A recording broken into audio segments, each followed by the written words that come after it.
Pero ahora entramos en el ADN de la CIP, que es justamente el tema de la defensa de la libertad de prensa y la revisión de los informes de libertad de prensa. Y para eso, para dejar inaugurado, porque tenemos a una invitada especial, que es Antonia Urrejola, la presidenta de la Comisión Interamericana de Derechos Humanos, dejo con ustedes al presidente de la CIP, Jorge Canaguati, para que inaugure estas sesiones y a partir de él sigamos con Carlos Jornet, de La Voz del Interior de Córdoba, quien es nuestro presidente de la Comisión de Libertad de Prensa. Pronto, luego, voy a ir compartiendo los paneles y los horarios que tienen los paneles de la revisión de libertad de prensa por país. Así que muchas gracias y adelante, Jorge.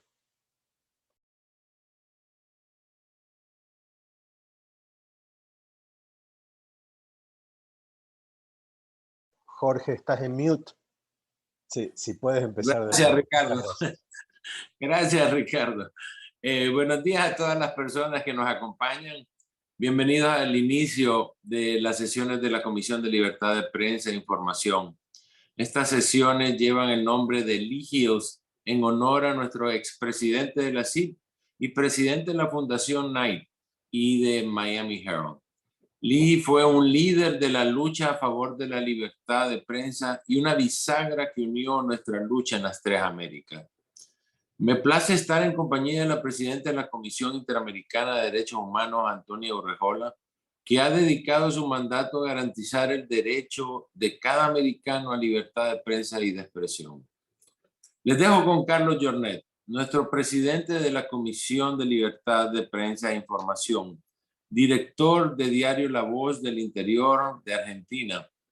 Muchas gracias, Carlos, por habernos inspirado con tu trabajo y por haber liderado nuestra lucha este semestre, así como nuevas iniciativas y las dos misiones virtuales desarrolladas virtualmente a Nicaragua y Cuba en meses pasados.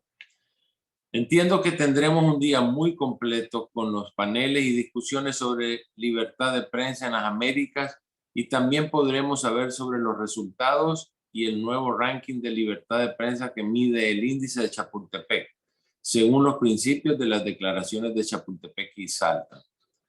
Quiero agradecer a la doctora Urrejola. Entiendo que ahora Carlos la presentará. Abrimos estas sesiones con una entrevista entre ambos. Muchas gracias y les deseo a todos un día con fructíferas reuniones. Adelante. Gracias, presidente. Bueno, luego del discurso presidencial, habitualmente esta sesión se inicia con un reporte de quien preside la comisión, por lo que ahora debería yo asumir esa tarea, pero en atención a lo que decías de que tenemos el honor y el placer de que esté presente la presidenta, presente virtualmente la presidenta de la Comisión Interamericana de Derechos Humanos, y tiene una actividad comprometida en pocos minutos, vamos a aprovechar el tiempo para dialogar ahora con ella sobre una lacerante situación que es la que vive Nicaragua.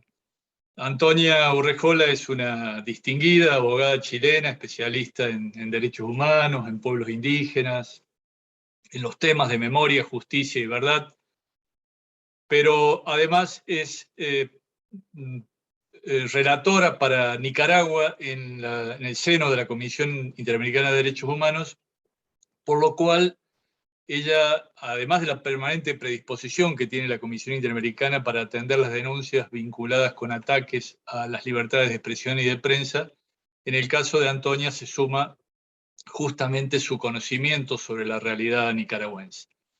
Por ello, cuando elaboramos las conclusiones de nuestra misión virtual, a la que hacía referencia recién el presidente Canaguati, ella aceptó gustosa mantener un diálogo sobre la realidad que habíamos encontrado en nuestra ronda de contactos, instancia que fue muy productiva y en la que también participó el relator especial de libertad de expresión, Pedro Vaca, y nuestro director ejecutivo, Ricardo Trotti.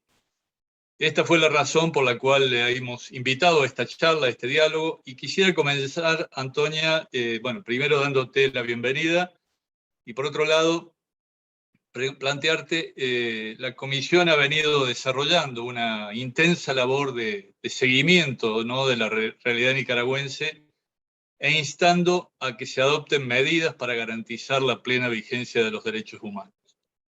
No obstante, la deriva autocrática del régimen de Daniel Ortega y Rosario Murillo parece no tener fin, ¿no?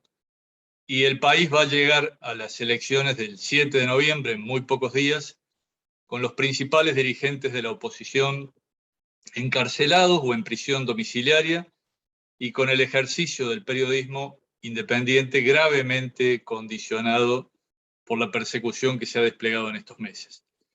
¿Cómo puede resolver la comunidad internacional situaciones como esta, donde las sanciones, las medidas cautelares, las exhortaciones no se traducen en garantías concretas de mayor institucionalidad? Bueno, en primer lugar, buenos días, buenas tardes, no sé los horarios de todos y todas, pero muchas gracias por la invitación Buena una vez jornada. más. Sí, sí, buena jornada, sí, muchas gracias por la invitación y sobre todo para hablar de una situación que para la Comisión es sumamente preocupante. Lamentablemente, como saben, desde la Comisión venimos monitoreando la situación en Nicaragua, bueno, desde hace varios tiempos, pero sobre todo de manera muy intensa a partir de la grave crisis de derechos humanos de abril del 2018, y hemos sido testigos de cómo se ha ido agravando la violación del Estado de Derecho, los principios básicos de una sociedad democrática, un progresivo debilitamiento de las instituciones democráticas en el país, y esto viene de hace un buen tiempo ya, es decir, la propia Comisión ha hablado de distintas fases de la represión, donde vimos primero una represión violenta, brutal, diría yo, con francotiradores. La Comisión y el GIEI, Grupo de Expertos Independientes, habló de francotiradores que estaban desde los techos disparando a matar. Hay reportajes precisamente de la prensa independiente sobre de disparar a matar, donde muchos de los jóvenes, sobre todo fallecidos en el contexto de las protestas, tenían disparos en la cabeza o en el tórax o por la espalda. Y luego han habido distintas fases de esta represión donde la característica fundamental ha sido ir cerrando cualquier espacio democrático, y la Comisión hoy día habla de un estado de excepción de facto, de un estado policial, y hemos visto en los últimos meses un conjunto sistemático de acciones que han tendido a impedir la participación de la oposición en las próximas elecciones generales. Hemos visto la detención y criminalización de opositores políticos, candidatos y candidatas presidenciales, como también periodistas, empresarios, mujeres defensoras de derechos humanos.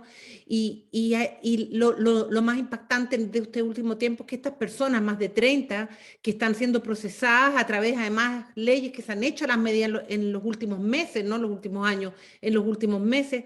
Estamos hablando de distintas personas con distintas historias personales, distintas historias políticas. Acá no estamos hablando, entre comillas, de un gobierno de izquierda que está deteniendo a personeros de derecha. Estamos hablando de empresarios, periodistas, defensoras de derechos humanos, feministas, ex sandinistas que participaron activamente en la revolución sandinista. Es decir, cualquier voz disidente, sea la que sea, está siendo criminalizada y perseguida, y cualquier liderazgo utilizando leyes penales ambiguas.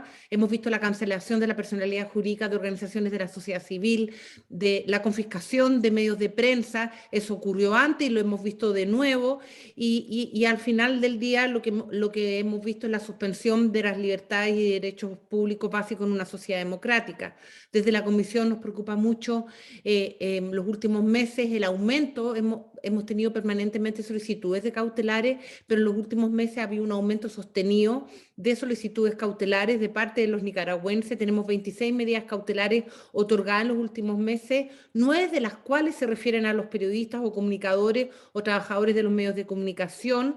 Hemos emitido 14 comunicados de prensa donde estamos alertando sobre esta intensificación a los ataques de las libertades públicas en Nicaragua y sobre las faltas de garantías previas para tener cualquier elección libre, justa y participativa y pluralista. Desde esa perspectiva, ¿qué podemos hacer? Nosotros como Comisión hemos continuado la coordinación permanente, en primer lugar, con la Oficina de la Alta Comisionada de Derechos Humanos. Creemos que los órganos de protección, tanto el sistema universal como interamericanos, debemos trabajar de la mano y coordinadamente. Estamos en permanente coordinación con ellos. También hemos reforzado la coordinación con los órganos políticos de la OEA, nos parece fundamental. Acaba de haber un Consejo Permanente de la OEA, yo estaba ahora escuchando, precisamente para hablar de Nicaragua, con una resolución sobre Nicaragua, y ahí también intensificar la coordinación de los órganos de protección de derechos humanos con los órganos políticos de la OEA, reuniones periódicas que hemos tenido con organizaciones de la sociedad civil y también con periodistas. Ahí la Relatoría de la Libertad de Expresión ha tenido un liderazgo muy importante.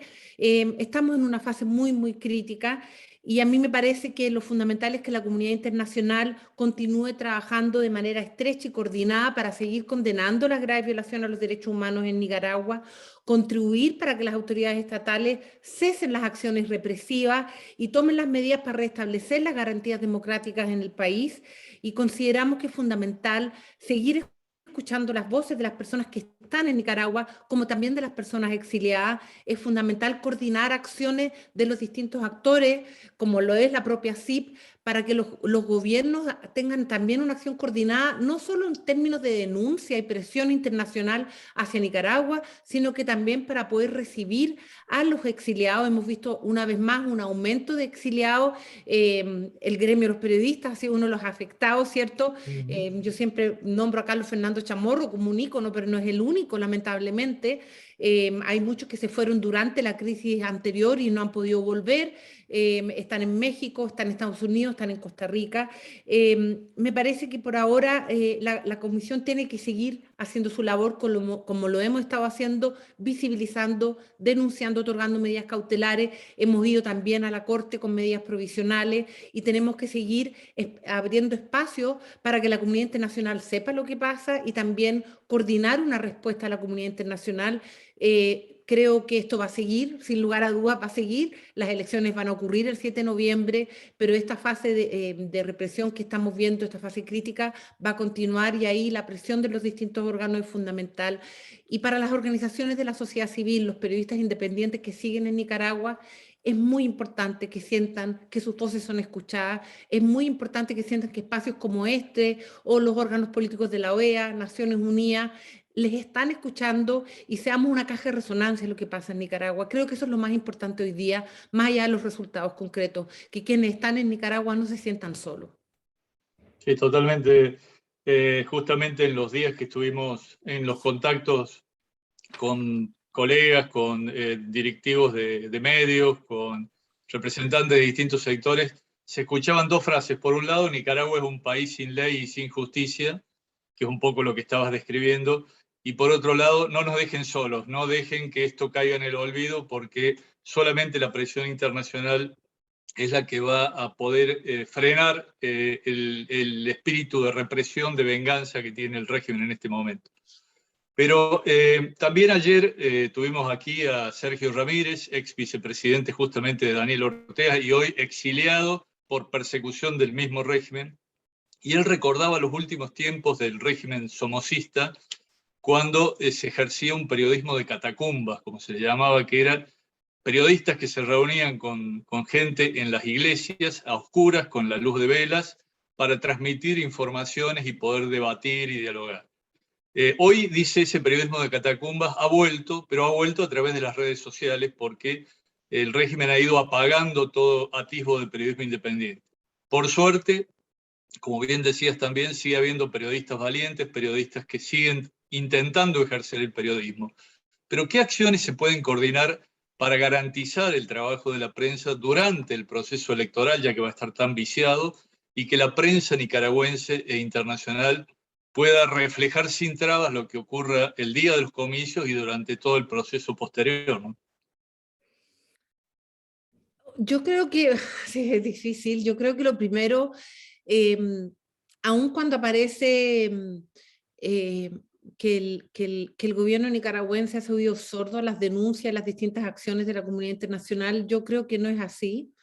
No es así por la reacción que ha tenido. Hemos visto la reacción primero, bueno, contra la Comisión, la Oficina de la Alta Comisionada de Derechos Humanos, pero también aquellos países que han intentado tender un puente, incluso han recibido una reacción visceral, y menciono Argentina y México, gobiernos supuestamente más cercanos que han intentado ser un puente de diálogo, y ha habido una reacción donde también son acusados de agentes del imperialismo, de agentes de Estados Unidos, el juez Raúl Zaffaroni de la Corte Interamericana, incluso y al presidente Fernández de Argentina, y por lo tanto, esos, aun cuando aparece una estrategia muy loca, que tengo que decirlo en términos de aislarse cada vez más de cualquier actor que puede ser un puente, también da cuenta que sí importa la presión internacional, sí importan las distintas voces, y yo creo que ahí es fundamental seguir acompañando a los periodistas. Creo que la CIP en eso ha hecho un trabajo muy importante en las reuniones que se han hecho con los periodistas que están al interior de Nicaragua,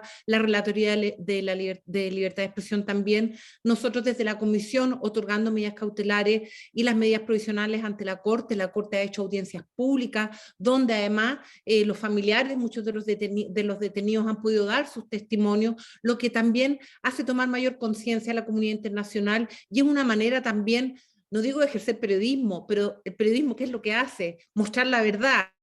Y la verdad también se muestra mediante las denuncias de los distintos actores, ir buscando las distintas plataformas como son las redes sociales. Lamentablemente existe una ley de ciberdelito y existe un periodista hoy día que está detenido precisamente por usar las redes sociales para denunciar acciones respecto del gobierno nicaragüense, y él hoy día está detenido por la ley de ciberdelito. Es decir, hoy día ejercer periodismo en Nicaragua es peligroso, por eso muchos periodistas han tenido que irse, otros periodistas se autocensuran, y eso es parte de la lógica, pero por eso mismo la comunidad internacional, la prensa internacional, instancias como la CIP tienen que ser como una voz, una resonancia de lo que pasa adentro, y eso permite que la comunidad internacional sepa lo que pasa, pero también protege a los que están adentro, en la medida que sigamos teniendo una presencia permanente de denuncia.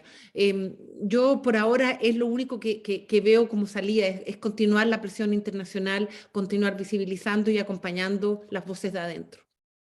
Y con una mirada de más largo plazo, ¿imagina algún programa para ayudar al periodismo independiente en Nicaragua? Porque hoy, además de esto que decíamos, de periodistas que se exilian, de directivos de medios que tienen que exiliarse o que están detenidos, como nuestro vicepresidente regional, la realidad es que los equipos y las instalaciones son confiscados, que hay imposibilidad de acceso a fuentes oficiales, que las propias fuentes privadas se cierran por temor a represalia, que hay retracción de anunciantes, dificultades muy agudas para acceder a insumos. Entonces realmente se complica enormemente la tarea periodística, ¿no? Sí, yo creo nosotros hemos estado trabajando, todas estas situaciones de la cantidad de periodistas que han sido citados, en el marco, por ejemplo, el caso de la Fundación Violeta Chamorro, creo que son más de 40 periodistas que han sido citados en ese marco de la fundación que ya no está funcionando.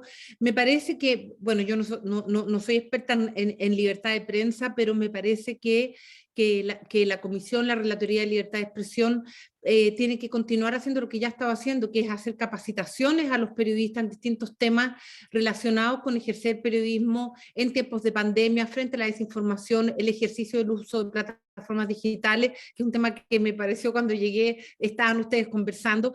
La Comisión tiene un programa de capacitación en general a las organizaciones de la sociedad civil y de la RELE a los periodistas. Creo que eso tenemos que seguir haciéndolo de manera coordinada con otros actores, como también puede ser la CIP.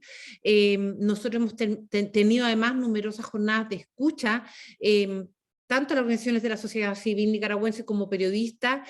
Creo que las jornadas de escucha son muy importantes porque nos permiten, en primer lugar, saber en un espacio cerrado y de protección para estas personas qué es lo que está realmente pasando, cuáles son sus problemas, a partir de eso poder adecuar los mecanismos propios, por ejemplo, de la Comisión de Protección, pero también a partir de eso los distintos actores poder ver cómo podemos trabajar con esos periodistas, cuáles son los problemas de censura y autocensura que están teniendo, denunciar esos problemas de censura.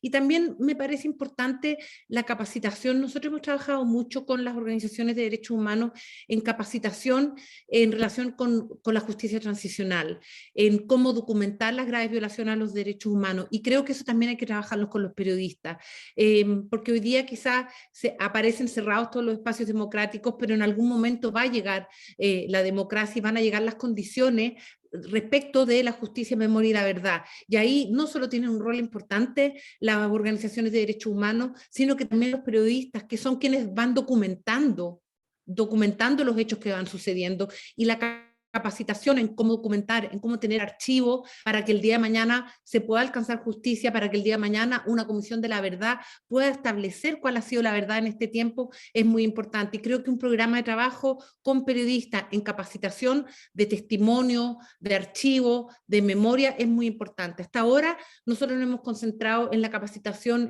en memoria, verdad y justicia con organizaciones de derechos humanos. Me parece, por la pregunta que usted está haciendo y pensando en voz alta, que debiésemos ampliar esa capacitación a los propios periodistas, que también tienen un rol muy importante en la documentación de la verdad, pensando en los procesos futuros que vendrán. Sé que tiene los tiempos muy complicados, muy comprimidos, pero la realidad nicaragüense es una de las más dramáticas del continente, pero es asimilable a las de Venezuela y Cuba, ¿no? Un verdadero triángulo de las Bermudas, podríamos decir, que va absorbiendo todo atisbo de libertad de expresión y de libertades ciudadanas. Pero hay síntomas también de un deterioro en otros países del continente, gobiernos populistas que van instalando un discurso antiperiodismo y que eso después termina alentando violencia contra los medios y contra los propios trabajadores del sector. Y eso se agrega a los resultados de la pandemia, que han tenido un impacto enorme sobre la actividad de la prensa. ¿Cómo se observa esta situación desde la CIDH? Sí, efectivamente, bueno, para nosotros los países donde existe una mayor gravedad en términos de autoritarismo y Estado de Derecho, con todas sus implicancias, son los países que usted mencionó. Pero efectivamente desde la Comisión, la propia Relatoría de Libertad de Expresión, hemos visto con mucha preocupación estas tendencias hacia un autoritarismo, como también las tendencias hacia debilitar la independencia judicial y los pesos y los contrapesos, que son fundamentales en cualquier sistema democrático. Nos preocupa mucho la restricción a la libertad de prensa que estamos viendo en el último tiempo en países, sobre todo en Centroamérica, como Guatemala, El Salvador, Honduras, donde vemos un deterioro de los frenos y los pesos y los contrapesos. Creo que ahí hay un tema para la Comisión y para el continente que es fundamental, que en parte tiene que ver con la independencia judicial y la importancia, lo que hemos visto, así como la pandemia nos ha demostrado la importancia de la fortaleza del Estado de Derecho, sobre todo respecto a la independencia del Poder Judicial y de los pesos y contrapesos, como por ejemplo cuando se han establecido estados de excepción en el contexto de la pandemia, que nos han parecido necesarios por todo el tema del confinamiento, pero también son una herramienta para abusos respecto de las libertades. Hemos visto en aquellos países donde existe independencia judicial y un sistema de pesos y contrapesos, la propia institucionalidad busca el equilibrio para avanzar, entendiendo que los estados de excepción son necesarios, pero bajo determinados estándares. Y a su vez, donde no existen esos pesos contrapesos, donde la institucionalidad democrática es débil, hemos visto un abuso por parte de los ejecutivos. Y esa es una lección de la pandemia y que estamos viendo ahora, que no sé si podemos hablar de pospandemia, pero hemos visto que aquellos países donde en el contexto de la pandemia hubo un abuso de estos decretos de emergencia, precisamente porque no existen pesos y contrapesos, vemos hoy día con preocupación estos avances de autoritarismo, y ahí desde la Comisión estamos mirando, justo ahora estamos en periodo de sesiones y es uno de los temas que estamos discutiendo, es el tema de cómo relevar la importancia de la independencia judicial en un Estado de Derecho y en un Estado democrático. Yo leí el otro día una entrevista a la ganadora de premio Pulitzer en Estados Unidos, Anne Applebaum, que hablaba, ¿cierto?, que de alguna manera estamos viendo el ocaso de las democracias, ¿no? Como que de alguna manera nos acomodamos, sentimos que la democracia está garantizada y cada uno se fue a lo suyo. Y la democracia nunca está garantizada. La democracia hay que construirla permanentemente y creo que ese es el desafío que tenemos hoy día cuando estamos viendo con preocupación estas restricciones a la libertad de prensa, señales de intervención hacia los poderes judiciales y la importancia de que los distintos actores, no solo la Comisión, los actores políticos y la prensa, sigamos cuidando la democracia. Y cuando hablo de seguir cuidando la democracia es levantar las alertas, porque los hechos el autoritarismo parte de a poquito, no es de la noche a la mañana. Antes teníamos golpes de Estado, hoy no es así. Hoy no es así, se va deteriorando, ¿cierto?, el Estado de Derecho de manera paulatina. Y la democracia la tenemos que cuidar, ir alertando, ir reaccionando, y también el llamado que ha hecho la Comisión y la Relatoría de la Libertad de Expresión de cuidar el espacio público. Y el espacio público no es solo hoy día la prensa, sino también las redes sociales y los distintos actores públicos, cómo deben cuidar ese espacio público para garantizar la pluralidad, que es fundamental en una sociedad democrática, garantizar las distintas voces, pero a su vez poner restricciones a estos discursos de odio y de estigmatización, y también la captura por parte de algunos gobiernos de ese espacio público. Entonces, tenemos como aparece como una contradicción o desafíos que chocan, que es que más que nunca hemos visto la importancia de Internet como un espacio de ejercicio de los derechos humanos, lo hemos visto hoy en la pandemia, pero a la vez como el Internet y el uso de las redes sociales es una herramienta para ir deteriorando el espacio público, para la desinformación, y ahí el llamado no es solo a los estados, no es solo a los órganos de protección de derechos humanos, no es solo a la prensa, sino que también a todos los actores que tengan voz para cuidar estos espacios públicos, y las alertas, insisto en las alertas, y por eso menciono de nuevo a Anne Applebaum cuando dice que la democracia no hay que darla por sentada, y que tenemos que reaccionar antes de que sea tarde, antes de terminar con regímenes autoritarios. La historia ha dado mucha cuenta de estos procesos, ¿cierto? Y a veces el problema está en que reaccionamos tarde, y por eso esa es la mayor alerta que tenemos hoy día, es no reaccionar tarde, y reaccionar cuando todavía lo podemos hacer mediante el diálogo y mediante los sistemas democráticos que todavía tenemos. Justamente eso es uno de los temas que nos preocupa enormemente desde la Sociedad Interamericana de Prensa. Hemos venido planteando el tema del surgimiento de los llamados desiertos informativos, ¿no? Es decir, zonas donde se van perdiendo medios de comunicación, donde cada vez hay menos posibilidades de fomentar el debate ciudadano a través de una prensa informada, y que esto se ha venido agravando por la caída, por un lado, de los ingresos de los medios tradicionales, por otro lado, por la competencia de las grandes plataformas que absorben buena parte de los recursos del entorno digital, y por otro lado, por el discurso de odio que se va instalando en redes sociales y en otros espacios digitales, ¿no? Entonces, si el sostenimiento del periodismo está en riesgo, un poco lo que estaba planteando usted, ¿cuál es el futuro del debate ciudadano por un lado y de la democracia, ¿no? Ese es el gran desafío que tenemos. Y tenemos que trabajar conjuntamente en eso, la Comisión desde su rol de garantía de derechos humanos, porque el ejercicio de los derechos humanos está garantizado en una sociedad democrática, y no existe sociedad democrática sin pluralismo y sin la posibilidad de que las distintas voces sean escuchadas en condiciones de igualdad. Y ahí la prensa es muy importante. Y sí, el Internet ha sido una herramienta fundamental, pero también, no quiero decir que es un peligro, pero tenemos que ver cómo logramos la autorregulación de las empresas de Internet, o un debate que ustedes conocen mejor que yo, que ocurrió, ¿cierto?, con Twitter y Trump el año pasado, en algún momento creo que con Bolsonaro, y hasta dónde llega la libertad de expresión y hasta dónde cuidamos el debate público por la vía de las redes sociales, evitando la estigmatización, porque al final eso lo único que hace efectivamente es deteriorar nuestras democracias, y creo que ahí las alianzas son fundamentales de los distintos actores que tenemos una voz en estos temas. Bueno, sabemos que tiene un compromiso ya asumido, así que le agradecemos enormemente estos minutos que nos ha dedicado. Le deseamos mucha suerte. Sabemos que en poco tiempo termina su mandato al frente de la comisión, pero aspiramos y deseamos que sea reelegida, no solo por el compromiso y la pasión que le pones a todo el tema de derechos humanos y de libertad de prensa, como has venido planteando en esta reunión, sino también porque presidís una comisión de libertad de expresión, Interamericana de Derechos Humanos, que está integrada también por otras 2 mujeres, con lo cual es un hecho histórico que ojalá que pueda tener continuidad el año próximo. Te deseamos suerte y agradecerte nuevamente por la presencia. No, muchas gracias por las palabras y muchas gracias por el deseo de suerte también. Muchas gracias. Que estén muy bien, que les vaya muy bien en esta asamblea, y gracias por la invitación.